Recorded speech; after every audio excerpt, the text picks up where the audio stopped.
in the Big 12, Iowa State is undefeated right now. It doesn't feel like it, though. It really doesn't. All right. Cincinnati at Nippert Stadium right now is a 1.5 point favorite. And I completely understand. Okay. The Brennan Sorsby that you were promised, Cincinnati, feels like he has arrived. All right. That week 1 game against Nebraska, you saw it. And you're like, oh my gosh, classic Brennan Sorsby, turning the ball over in a big way, in a big spot, right when he needed it most. He's got 1 pick on the whole season right now. He is dealing. This defensive line is a lot more healthy. Your secondary hasn't been great. There's reasons for that, right? We talked about like size being a huge issue for the Cincinnati secondary before the season starts, but you've been able to stop the run, which is going to be important against Iowa State team when you got 2 running backs that are pretty solid. Yeah, I mean, I get it, right? Iowa State is coming off an absolute stomping of Arizona, but they've looked vulnerable, CD. Absolutely. At times, it feels like a long way since they went out over in Dublin and got a win against Kansas State. And that win obviously looking a lot different. Now, it's Dublin. The weather was weird. I'm not going to like hold you to only winning by 3. You still got it done. That's all it really matters when you do go abroad like that in week 0. The Iowa game, that's always going to be close. And the Arkansas State on the road letdown spot. Rayner gave you a lot of fits here. But man, Rayner, what he does with his legs, like Sorsby can also give you a little bit of that.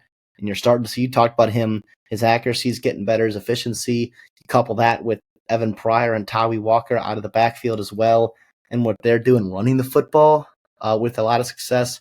That's big time. I will say, I think Kansas has one of the best wins Cincinnati has one of the best wins in the Big 12 last week on the road at Kansas. That is awesome. Not come from behind, but last second win. You put together a great drive. Yes, you gave up some really explosive plays in the passing game against Kansas, but that's a dynamic offense. Jalen Daniels is fantastic. Emmanuel Henderson's one of the best athletes in the Big 12, and let alone the country, right? So that's going to happen on the road, and they got a really good coaching staff there as well. I like Cincinnati in this game. I was hoping they wouldn't be favored because then I could get some value there. Just hoping that Vegas and people see, Iowa State being ranked and all that. But yeah, I'm with Vegas here. I think this is the right spread here. It's going to be a close game. I think Cincinnati gets it done, especially being at home. It's huge for Satterfield, man. They got to keep stringing together wins as they look to go bowling and then some in this Big 12. Dude, you said that, all right? Let's look at the rest of their schedule.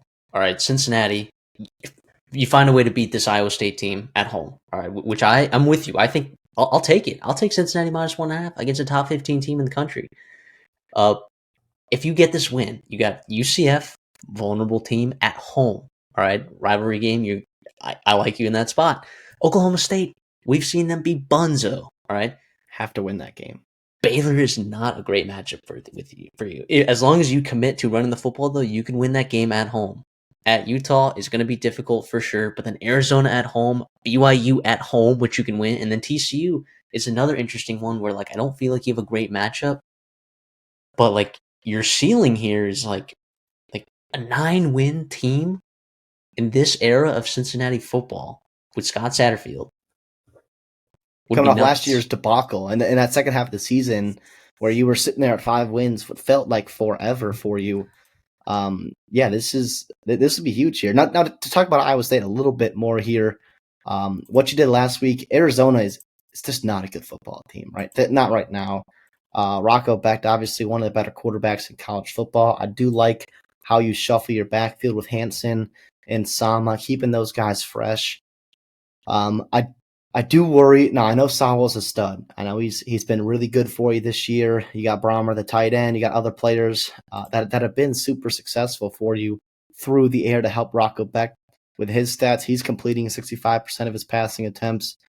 He's 7 touchdowns, 2 interceptions. He's been very efficient. Do you have the kind of athletes that Nebraska had at times to take advantage of Cincinnati's cornerbacks? And then Kansas has also had to do that. So that's what I do worry about Iowa State going on the road there, because we talked about Cincinnati. Like, we liked their roster. We liked their team. We looked at that secondary. It's like a lot of transfers. and a lot of size issues potentially, and inexperience and putting things together. We've seen some issues early on. Can Iowa State take advantage of that?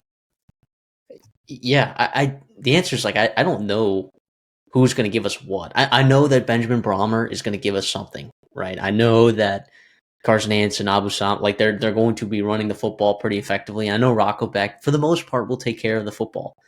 But like you said, like where's it going to come from through the air? You know, like what dynamic receiver are you looking at on this Iowa State roster that you're like, oh yeah, they're going to be able to take advantage of the Cincinnati secondary that's not good? No.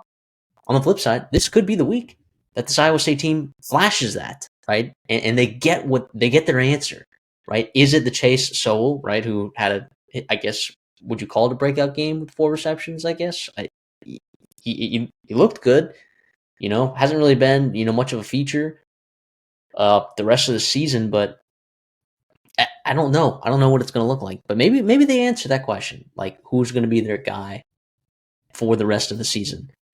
But I'm with you, man. Like, I'll not enough to be best bet, but I do like Cincinnati -1.5 here at Nippert Stadium. I really do.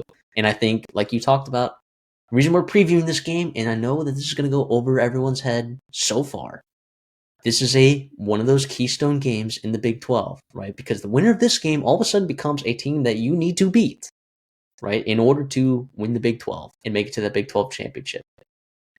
You think you're going to see some losses here or there from Cincinnati just because of the nature of the talent on their roster and their coaching staff. You're not sure, that they necessarily are matching up with some of the guys on the rest of their schedule. But and if Iowa State wins this, same thing, right? But they will be undefeated in the Big 12. They'll have a significant amount of momentum. Both of them have very good quarterbacks. This is a keystone game here in the Big 12. Make sure you're tuned in.